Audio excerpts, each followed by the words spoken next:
parce que dañ jàppoon ne dëkk boobu bu effondré woo day am conséquence ci ñun. la Guinée-Bissau. non man du ma tudd tur. oui du ma tudd tur je vais le dire. voilà du ma tudd tur. oui.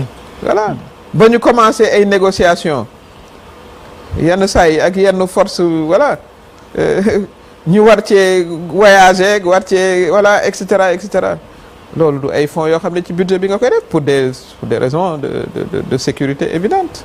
Des fonds politiques dans tous les systèmes du monde existent. amut feneen foo xam ne demal oui mais ñu ci mel ni forum du justiciable bañ ci waxee fan yee. ñoom absence de transparence bi moo leen ciy jaaxal.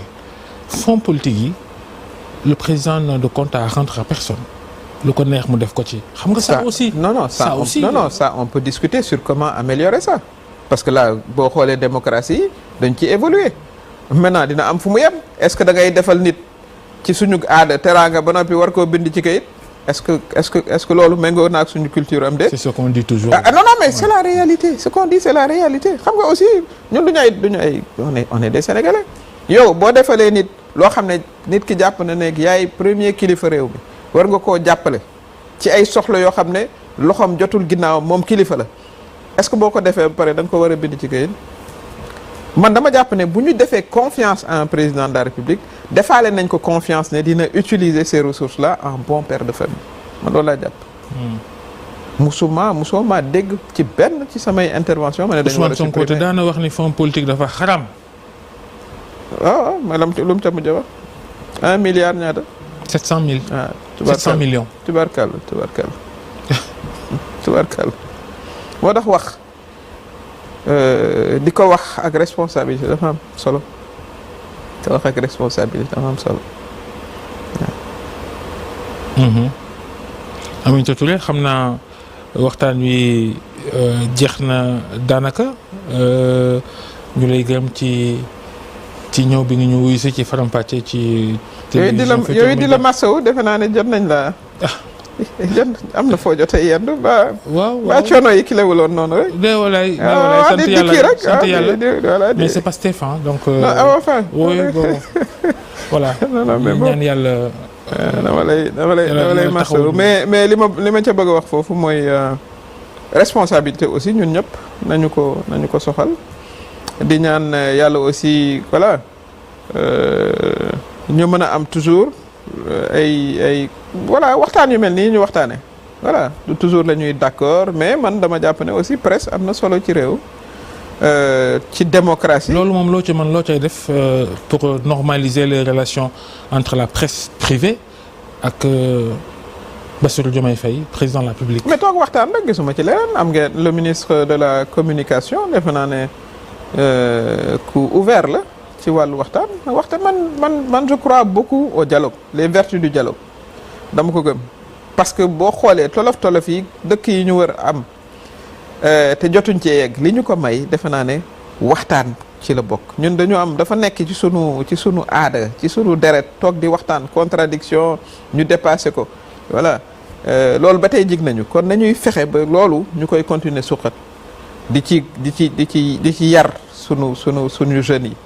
voilà confrontation permanente musula jur dara lu baax ci réew gaw ma ko musuma ko gëm bien que j'étais une militante de la révolution permanente waaye xam naa ne ba ma màggee di am consensus en permanence tranché nag day am foo xam ne da ngay tranché bu ñu d'accord ma man ak yow maa yor décision bi danaa ko tranché waaye nu ñu mën a amee consensus rek nañu ko pousse loolu mooy tax dëkk ni nu dëkkee mën a wéy loolu moom gëm naa ko profondément. j'espère que Bassirou Diomaye Faye dégg na la te ci loolu lay dox il est temps peut-être que les patrons de presse ne leen Bassirou Diomaye Faye dalal ni ci baax. Inch'Allah absolument parce que je pense que ay partenaires ngeen de la démocratie. bon maintenant nag vous êtes des entreprises privées.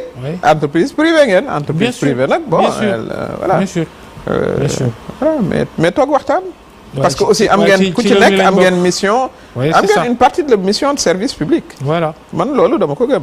parce que il faut que voilà ne serait-ce que le ministère de la santé buy def ay campagne de prévention de l'hypertension du diabète et cetera mais ci ay médias lay jaar donc am ngeen toujours une dimension service public loolu war na tax voilà ñu mën a toog waxtaan am des relations apaisées incha allah.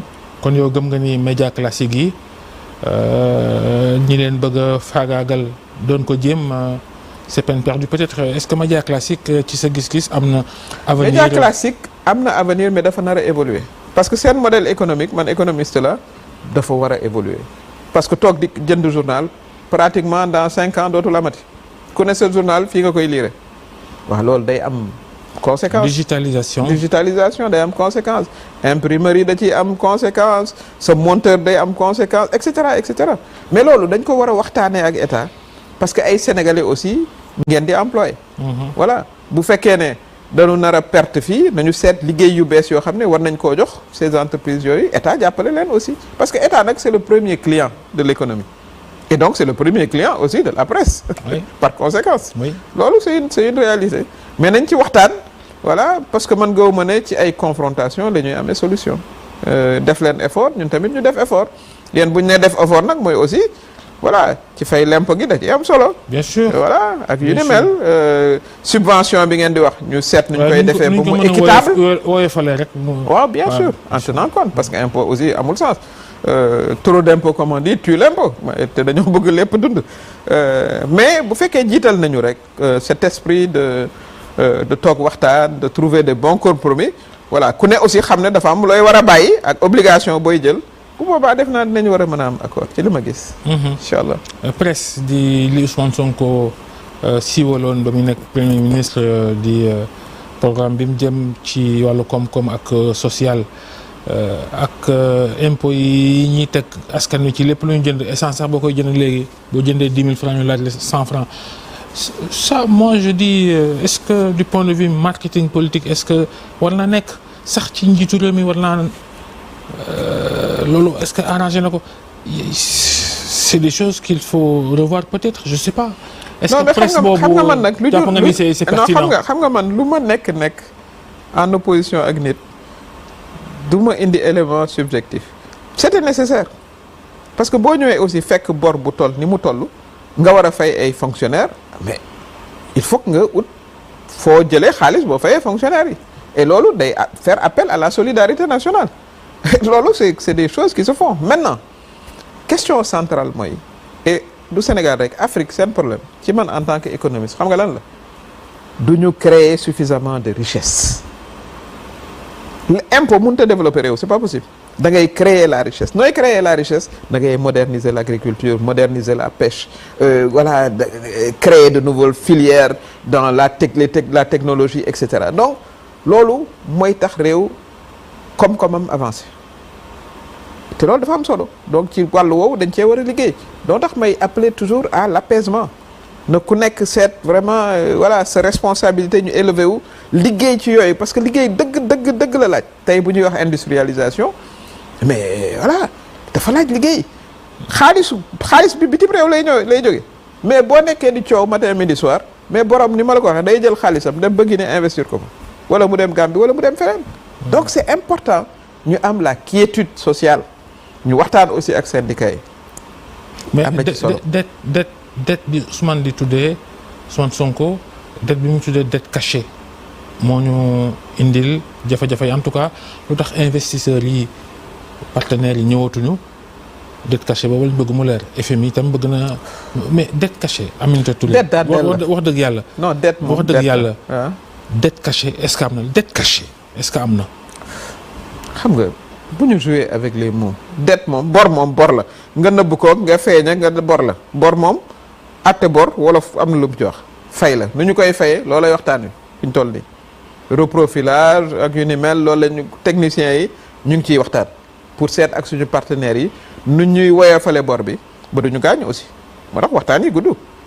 restructuration ministre des finances nee na parce que xam nga ko def Ousmane Sonko tamit loolu la wax traumatisme bi fa ma jógee mooy ajustement structurel xaw ma ñaataat nga waaye année ajustement structurel dañoo tëj internat yi yokk njëg yi mais suñu dëkk yi presque jël nañ 20 ans pour récupérer. a beaucoup souffert de ça. non mais les Sénégalais d'abord ont beaucoup souffert donc léegi voilà am nañu une évolution gën nañoo moom suñu bopp donc looy tax négociation yooyu di yàgg moo tax voilà on parle plus de reprofilage xool yan secteur nu ñu koy defee loolu dafa laaj discussion nag bu yàgg mais da nga koy def ci dal loolu boo bëggee ñu juboo voilà da ngay dal waaye bu fekkee ne yow dañuy waxtaan bu ma génnee rek nga yekk ma safaan mais dette cachée bi Sonko di wax est-ce que waroon na wax dette cachée pour être vraiment direct. Dette cachée il y a pas de on ne cache pas des dettes ça dépend de noo koy reporter ci say écriture comptable. on a vu barki démb Senelec